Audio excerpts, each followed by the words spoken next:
na kosimba osali na kobomba ke tumisanga nzambe na mawa ata tolina bomoi nanga Yesu nde mokonzi ata tolina bomoi nanga Yesu nde mokonzi.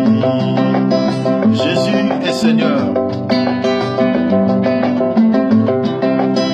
Ofandi na motema na ngai na esika ebulisami bipayo za ngai mpe nasali yanga na yo ekosila te moninga oyo ntango nyonso kolo nazwi nde koyeba yo yongi osengeli mpo na ngai Yesu yaya yozanga na ngome natatoli na bomoi nanga Yesu nde mokonzi natatoli na bomoi nanga Yesu nde mokonzi. Alingi nanga masiya naponi nanga seyo oyo kotanga motema kaka yo papa osilisanga bosa ya mokili mikolo ya bolingo na yo kaka yo papa Yesu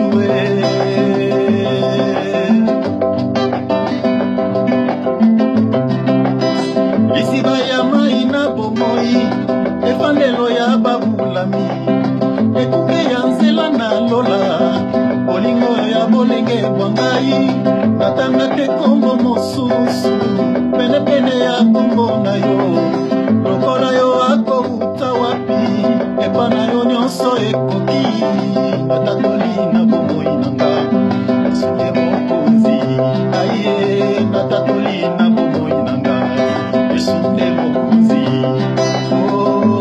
Nalingi nanga masiya naponi nanga seyo oyo kotanga motema kaka yo papa osilisanga posa ya mokili likolo ya bolingo na yo kaka yo papa Yesu nalingi nanga masiya naponi nanga seyo oyo kotanga motema kaka yo papa osilisanga posa ya mokili likolo ya bolingo na yo kaka yo papa mobikisi Yesu nanga mobikisi Yawe nanga mobikisi olo nanga mobikisi lobi kweza kaka na kombo na Yesu yokobika kaka na kombo na Yesu yokokangolama na kombo na Yesu yokolonga na kombo na Yesu papa yokobika na kombo na Yesu mama okobika na kombo na Yesu biso tokolonga na kombo na Yesu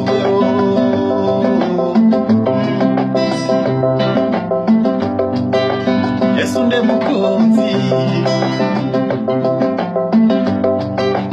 Yesu nde mokonzi haleluya Yesu nde mokonzi Yesu nde mokonzi. Shalom, shalom, chers enfants de Dieu. Nous voulons encore vous exhorter, vous parler un tout petit peu de la personne de Jésus-Christ, notre Seigneur et Sauveur, lui qui était mort à la croix de Golgotha pour nous sauver. Aujourd'hui, nous voulons expliquer un tout petit peu le nom de Jésus-Christ, parce que beaucoup des enfants de Dieu utilisent ce nom sans pour autant connaître, savoir les portées de ce nom, comprendre ce qui signifie le nom de Jésus-Christ, pourquoi je prononce-t-il ce nom. Beaucoup ne savent pas, alors nous voulons vraiment expliquer le nom de Jésus-Christ à la lumière des Écritures, si ce qui signifie au fait le nom de Jésus-Christ. Beaucoup utilisent ce nom, ils voient seulement les résultats, Ils trouvent seulement les résolutions dans leurs problèmes, mais ils ne savent pas le nom de Jésus-Christ. J'utilise le nom de Jésus. Bon, le nom de Jésus, ça veut dire quoi? Pourquoi j'invoque le nom de Jésus? Pourquoi je dois-il prier au nom de Jésus-Christ?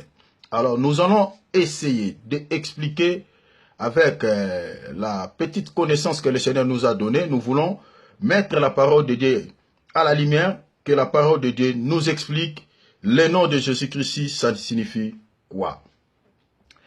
Les livres d'Ésaïe, nous allons commencer à lire le prophète Ésaïe, parce que c'est lui qui commence à nous expliquer cet enfant-là qui naîtra, on l'appellera comment? Ésaïe nous explique le nom qu'on va donner à cet enfant-là qui va naître. Nous sommes à l'ancienne alliance. Ésaïe chapitre 9, verset 5e. La Bible dit ceci. Car un enfant nous est né, un fils nous a été donné, et l'empire reposera sur son épaule. On l'appellera. Ésaïe commence à dire comment est-ce qu'on va l'appeler. On l'appellera admirable. Premier nom, le conseiller. Deuxième nom, le Dieu puissant. Troisième nom, le Père d'éternité ou le Père éternel selon Louis II. Le prince de paix. Le prince de paix. Ça, c'est le prophète Ésaïe qui est en train de dire que l'enfant qui va naître, on va l'appeler admirable, on l'appellera aussi le conseiller. Il a dit tous ces noms, le Dieu puissant, Père d'éternité. Mais nulle part dans la Bible, on verra que lorsque le Seigneur Jésus-Christ était né, on l'appelait admirable, on l'appelait conseiller, on l'appelait Père d'éternité, nulle part. Mais cette prophétie du prophète Ésaïe, ça s'est accompli dans le livre de Luc, chapitre 2, à partir du verset 10 à 11. Si on peut lire ça, la Bible dit ceci, nous sommes dans la version Louis II. Mais l'ange leur dit, ici l'ange de l'Éternel s'adresse aux bergers qui étaient dans les contrées où le Seigneur Jésus-Christ était né. L'ange de l'Éternel apparaît et commence à dire aux bergers qui étaient là dans les parages, il commence à dire, ne craignez point, car je vous annonce une bonne nouvelle qui sera pour tout le peuple le sujet d'une grande joie. Verset 11, c'est aujourd'hui. Donc aujourd'hui, la prophétie d'Ésaïe, donc ça s'est accompli. Il dit, c'est aujourd'hui, dans la ville de David, il vous est né. Il vous est né un sauveur. Hier, j'avais parlé que le nom de Jésus-Christ signifie sauveur. Donc, c'est ça la signification du nom de Jésus. Donc, le nom de Jésus signifie sauveur. Selon Matthieu chapitre 1er, à partir du verset 21. La Bible dit que c'est lui qui sauvera son peuple de péché. Donc, le nom de Jésus, quand tu es en train d'invoquer le nom de Jésus-Christ, donc, c'est-à-dire tu es en train de demander l'aide, tu es en train de demander le secours, tu es en train de dire que Seigneur, sauve-moi. C'est ça ce qui signifie le nom de Jésus. Donc, quand tu prononces le nom de Jésus-Christ, donc tu dois mettre ça dans la tête que je suis en train de demander le secours. Je suis en train de dire au Seigneur de me sauver. Voilà pourquoi quand on prononce le nom de Jésus-Christ, si une personne, il était possédé de démons, quand on prononce seulement ces noms, les démons commencent à s'agiter parce qu'il y a un secours qui intervient du coup. Il y a une puissance dans le nom de Jésus-Christ. Ici, l'ange est en train de dire, un sauveur qui est né, qui est le Christ, le Seigneur.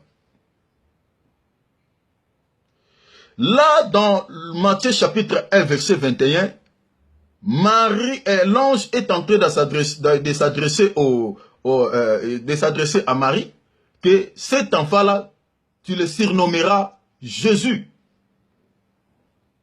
Mais ici, le prophète Ésaïe n'a pas dit Jésus. Le prophète Ésaïe, ici, il nous parle de plusieurs noms. Il y a admirable, le conseiller, Dieu puissant, le Père d'éternité, le Prince de la paix. Est-ce qu'il y a-t-il une contradiction? Est-ce que c'est les écrivains qui ont mal écrit ou quoi? Il n'y a pas de question de cela. vous allez trouver que dans les noms de Jésus-Christ, il y a tous ces noms. Jésus-Christ est Dieu puissant. C'est ici que nous confrontons. Tous ceux qui disent que Jésus-Christ n'est pas Dieu, vraiment, donc, ils doivent comprendre. Vraiment, ils doivent comprendre que par rapport à tous ces passages, ils doivent comprendre au moins que le Seigneur Jésus-Christ est Dieu. Parce que cet enfant qui le prophète Ésaïe est en train de dire ici, n'était pas un autre enfant si ce n'est que la personne de Jésus-Christ. Donc il est le Dieu puissant. Il est le Père d'éternité. Alors, nous allons lire encore quelque chose. Dans Ésaïe toujours, chapitre, à partir Ésaïe chapitre 45. C'est ici que beaucoup des enfants de Dieu vont comprendre que le Seigneur Jésus-Christ est Yahweh. Le Seigneur Jésus-Christ est le Père éternel. Et le nom de Jésus-Christ, dans le nom de Jésus-Christ, il y a l'éternel. Dans le nom de Jésus-Christ, il y a l'admirable. Dans le nom de Jésus-Christ, il y a le nom des conseillers. Dans le nom de Jésus-Christ, il y a le Dieu puissant. Tout est dans ces noms. Ésaïe chapitre 45, à partir du verset 21 jusqu'au... nous allons lire le verset 21 et puis le verset 23. Dans le verset 21, nous allons lire le parti B. Écoutez ce que le prophète est en train de dire. N'est-ce pas moi Yahweh? Je suis dans la version BJC. Dans la version Louis II, on dit l'éternel. N'est-ce pas moi Yahweh? Oh, il n'y a point d'autre Dieu à part moi. Nous tous, nous savons bien qu'il n'y a pas deux dieux, il n'y a pas trois dieux. Ici, je m'adresse aux chrétiens. Donc, il n'y a pas deux dieux, il n'y a pas trois dieux, il n'y a qu'un seul Dieu.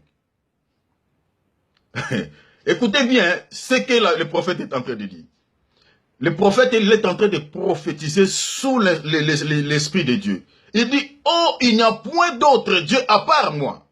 Donc, si Jésus-Christ n'est pas Dieu, c'est qu'il n'y a qu'un seul Dieu que nous ne connaissons pas, mais qui est toujours invisible.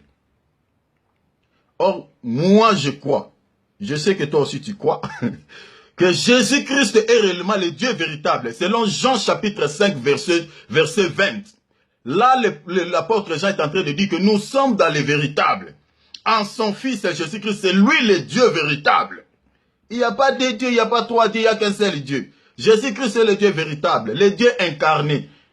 L'apôtre Paul dit, en lui habitait la plénitude de la divinité. Il y avait la plénitude, il y avait, donc Dieu était incarné dans un corps qu'on appelait Jésus. Le prophète est en train de dire, il n'y a point d'autre Dieu. Je ne suis pas là aujourd'hui pour parler de si Jésus-Christ est Dieu ou n'est pas Dieu, parce qu'il y a trop de débats à ce sujet. Ici, j'explique seulement le nom de Jésus-Christ. Oh, il n'y a point d'autre Dieu à part moi. L'Écriture dit, un Dieu juste et un sauveur. Nous n'avons pas deux sauveurs. Il n'y a qu'un seul sauveur, qui est Yahweh. Alléluia. Ici, c'est Yahweh qui parle. Nous sommes à l'ancienne alliance. Le prophète Ésaïe est en train de prophétiser. Il est en train de parler de Yahweh. Il dit, à part moi. Yahweh dit, je suis un Dieu juste, un sauveur. Je répète l'écriture. N'est-ce pas moi Yahweh? Oh, il n'y a point d'autre Dieu à part moi. Un Dieu juste et un sauveur. Or, le nom de Jésus-Christ signifie quoi? Les sauveurs. Ici, Yahweh se présente comme qui? Les sauveurs. Voilà ce qui atteste que Jésus-Christ est Dieu. Jésus-Christ est l'éternel. C'était l'incarnation de Dieu sur la terre. Yahweh il dit, un Dieu juste, un sauveur. Nous n'avons qu'un seul sauveur. Jésus-Christ, c'est lui l'éternel. C'est lui Yahweh. Alléluia. Le verset continue. Il n'y a pas d'autre à part moi. Ici, Yahweh dit, il n'y a pas d'autre à part lui. Donc, tous ceux qui se fléchissent devant les idoles, devant les noms, je ne sais pas, de Bouddha, toutes ces histoires-là ne sont pas de Dieu. Parce que Yahweh ici, il frappe la poitrine, il dit qu'il n'y a pas d'autre à part moi. Il n'y a pas d'autre. En dehors de Yahweh, en dehors de Jésus-Christ le Sauveur, il n'y a pas d'autre Dieu. Le verset 23, le verset qui nous intéresse, ici maintenant, c'est là, ici que nous sommes en train d'expliquer le nom de Jésus-Christ. Le verset continue. Yahweh ici, il dit quoi? Je l'ai juré par moi-même, la parole sort en justice de ma bouche et elle ne sera point révoquée. Le point qui nous intéresse, les parties B. Écoutez ce que la Bible dit. Tout genou fléchira devant moi et toute langue jurera par moi. Ici, Yahweh est en train de dire que tout genou fléchira devant lui. Nous sommes dans l'ancienne alliance. Comme beaucoup disent, l'Ancien Testament.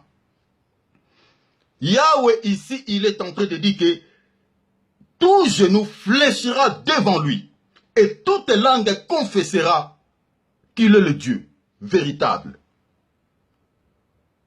Est-ce que dans la nouvelle alliance, les apôtres nous révèlent aussi que tout genou fléchira devant Jésus-Christ? Est-ce que les apôtres nous ont-ils parlé aussi que tout genou doit fléchir devant le nom de Jésus? Bien sûr. Bien sûr. L'apôtre Paul nous explique. L'apôtre Paul nous parle. Prenons avec moi le livre Philippiens, chapitre 2, à partir du verset 9e. La Bible dit ceci. C'est pourquoi aussi, Dieu l'a souverainement élevé et lui a donné le nom qui est au-dessus de tout nom. Le nom de Jésus-Christ est au-dessus du nom de Bouddha. Le nom de Jésus-Christ est au-dessus du nom de Mahomet. Le nom de Jésus-Christ est au-dessus du nom de ton prophète là. Je suis désolé pour tous ceux qu'on leur dise que non, il faut, quand ils prient, il faut dire au nom de Dieu de Kingani, au nom de Dieu de Sikatenda, au nom de Dieu de Neyema, au nom de Dieu de... Mais bien aimé, pourquoi tous ces virages? Pourquoi tous ces acrobaties? Pourquoi tout ça? Pourquoi ne faut pas dire, ne disent pas au peuple de Dieu, prononcez tout simplement le nom de Jésus? Pourquoi il faut parler le Dieu de qui? Est-ce que moi je connais l'alliance que toi tu as avec ce Dieu-là? Peuple de Dieu, faisons attention. Parce que aujourd'hui, il y a beaucoup de gens qui sont en train d'envoûter les enfants de Dieu. S'ils sont entrés, beaucoup des enfants de Dieu sont possédés par des esprits parce que vous prononcez, tu dis au nom de Dieu ici, de ton prophète là, de ton pasteur là. Est-ce que toi tu connais l'alliance que le pasteur là a avec son Dieu? Est-ce que tu connais le Dieu de ton pasteur là? Le nom qui est connu de tous, c'est le nom de Jésus. Prononcez seulement le nom de Jésus. Pourquoi tu dois dire au nom du Dieu de pasteur Kingan? Pourquoi? C'était une parenthèse, mais je ferme cela. On parlera ça un autre jour. Dieu, la Bible dit, lui a donné le nom qui est au-dessus de tout nom. Afin qu'au nom de Jésus-Christ, tout genou fléchisse dans les cieux, sur la terre et sous la terre, et que toute langue confesse que Jésus-Christ est Seigneur à la gloire de Dieu le Père. Alléluia. La parole de Dieu est merveilleuse.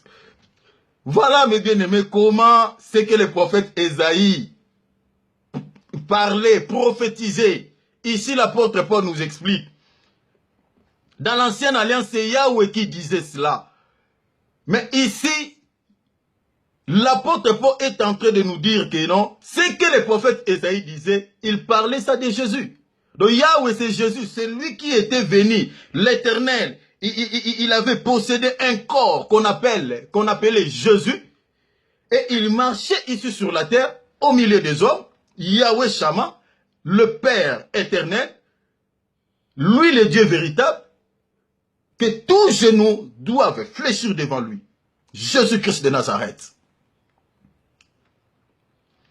Dans le nom de Jésus-Christ, il y a le Père éternel. Dans le nom de Jésus-Christ, il y a tous les noms que le prophète Ésaïe nous parle dans Ésaïe chapitre 9, verset 5. Voilà pourquoi, une fois prononcé le nom de Jésus-Christ, c'est un nom mystique. Ceux qui étaient dans l'occultisme, qui se sont convertis en Christ, ils savent ce qui s'est passé là-bas quand une personne prononce ce nom. Selon les témoignages de plusieurs occultistes, ils nous disent que non, là-bas quand tu prononces ce nom, même les diables fléchissent ses genoux. C'est réel ce que la Bible dit. Preuve en est que les démons sont chassés que par le nom de Jésus. Donc, cher enfant de Dieu, la situation qui te dérange, le problème qui trouble ta tête, le problème qui te fait pleurer tout le temps, tu ne peux trouver que la solution pour ton problème au nom du Seigneur Jésus-Christ, pas au nom de qui que ce soit. Invoquez le nom de Jésus-Christ. Écoutez, je vais terminer. Nous allons lire Romains chapitre 10. Romains chapitre 10, on lit le verset 9. La Bible dit ceci. Si tu confesses de ta bouche le Seigneur Jésus, voilà, si tu confesses de ta bouche, la Bible ne dit pas si tu confesses de ta bouche le nom d'un pasteur. Non, non, non. La Bible ne dit pas que si tu confesses de ta bouche le nom de Dieu de Kingani. Non, non, non. La Bible ne dit pas ça. La Bible dit si tu confesses, il n'y a pas de virage. Allez tout droit. Si tu confesses de ta bouche le nom de Jésus, point barre. Le verset renchérit, le verset dit ceci. Et si tu crois, il y a deux choses. Quand tu es en train de prononcer le nom de Jésus-Christ sur ton problème, il faut avoir la foi. C'est ça la clé. Déjà la Bible nous dit dans le livre des Hébreux, si tu n'as pas la foi, il est impossible de lui être agréable. Pour que le nom de Jésus-Christ puisse avoir les effets dans ta prière, pour que le nom de Jésus-Christ puisse intervenir comme un secours dans ton problème, il faut que tu puisses avoir la foi. La foi vient comment? La foi vient de la parole. La parole que je suis en train de parler maintenant. La foi vient de la parole du Christ. C'est-à-dire, la foi, c'est la connaissance de la parole. La foi, c'est la connaissance des Écritures. Quand tu as la connaissance du nom de Jésus-Christ, tu sais que le nom que je suis en train d'invoquer maintenant, le nom que je suis en train de faire appel, le nom que je prononce maintenant, signifie le secours, signifie le sauveur. C'est-à-dire, je suis en train de demander à Dieu de me sauver. Je suis en train de demander à Dieu le secours pour ma vie. Et c'est alors que ce nom-là peut avoir les effets efficaces dans ta vie. Que tu peux trouver des solutions pour ton problème. Beaucoup prononcent ce nom peut-être par habitude, mais ne savent pas ce qui signifie le nom de Jésus-Christ. Comprenons tous ensemble aujourd'hui, mes bien-aimés, que le nom de Jésus-Christ, seul le nom de Jésus-Christ peut nous sauver, peut nous délivrer dans les situations qui nous accablent. Seul le nom de Jésus-Christ, pas le nom intermédiaire, pas le nom de qui que ce soit. Seulement au nom de Jésus-Christ que tout genou fléchira. Jésus-Christ n'est pas n'importe qui. Jésus-Christ est incomparable. En son nom que nous pouvons être sauvés. Voilà tout ce que j'avais à partager avec nous. Et la foi, la situation là qui te fait pleurer tout le temps, qui contrarie ton cœur, qui est en train d'ennuyer ton cœur, qui est en train de te faire lamenter. Tu es en train de murmurer tout le temps. Tu es en train de dire tout le temps que Seigneur jusqu'à sa quand. Et la foi. La Bible dit, si tu confesses de ta bouche le Seigneur Jésus-Christ, et si tu crois, tu dois avoir la foi, tu dois croire que le nom que je suis en train de prononcer, ce n'est pas n'importe quel nom. Et que je demande un secours au nom de Jésus-Christ. Et tu verras ce que Jésus va faire. Parce que dans Jean 14, comme on avait vu hier, Jean 14, 13 à 14, le Seigneur dit, tout ce que vous demanderez à mon nom, je le ferai. Il est fidèle, il ne ment jamais. Demandez la solution pour ton problème au nom de Jésus. Demandez ta bénédiction au nom de Jésus. Demandez, priez, demandez au nom de Jésus. Jésus-Christ est là pour te secourir. Que le Seigneur de gloire te bénisse. Laisse que la paix du Seigneur, qui surpasse toute intelligence, puisse garder ton cœur en Jésus-Christ. Dans le nom de Jésus-Christ. Amen.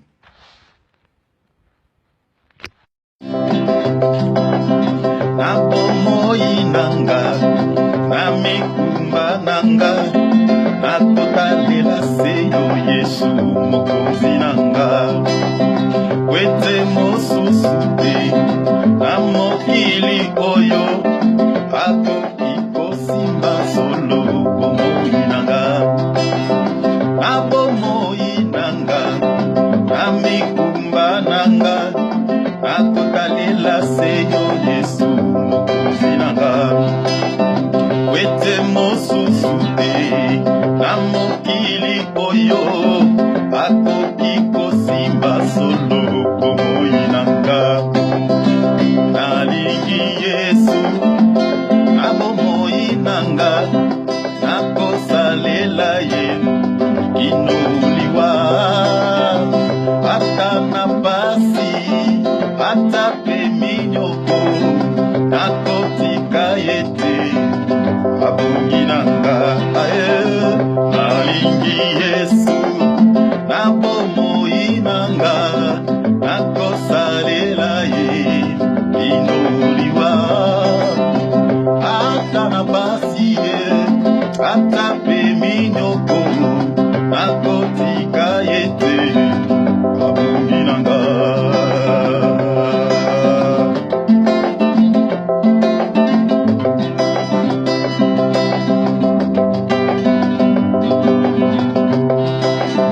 Yopendeko nanga, bipesa na Yesu, akopambola solo libota na yo.